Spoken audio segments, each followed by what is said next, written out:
But let me tell you, and by the way, Pastor Steve says we're going to get a group together to go. Okay, because it really is a living example of Romans 12:16. How, you might ask yourself? Well, here's how. Unlike the way many neighbors and many communities live, the residents of Yakutsk know that fellowship is survival. They have to stop in each other's homes all of the time. They can't use their cars during the wintertime like we do. It gets really cold here, right? 50 degrees, we're all bundled up, we got our gloves and our hats down, and we're all covered up.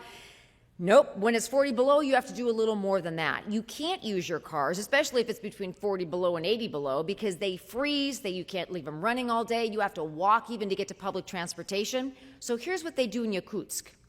They have to stop in each other's homes along the way, or they will freeze to death. So you have to know your neighbors. You have to be on good terms with your neighbors. They stop for very brief periods of time. They take off an outer layer of clothing. They enjoy some warm tea. Toast and jam is what they eat. Then they go on to the next house. So I guess you would say, come hungry. I don't know if it's tea as good as the tea that Pastor Steve brewed for you this morning, but it is tea and it's warm nonetheless. So they have to have this ability to not only get along, but live in harmony. Per Romans 12:16, they cannot be haughty in any sense of the word. If you're a haughty neighbor, guess what? That light's going off when they see you coming.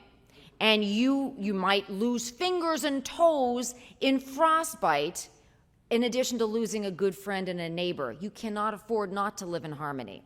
Now, most of us know this, but we always have those people that we avoid. Maybe it's somebody at work that treats us poorly. Maybe it's a neighbor that is really a bad neighbor in terms of blaring music, whatever it is. But also remember, Romans 12:16 says also associate with the lowly. That doesn't mean coexist. It's more than that when you talk in terms of associating.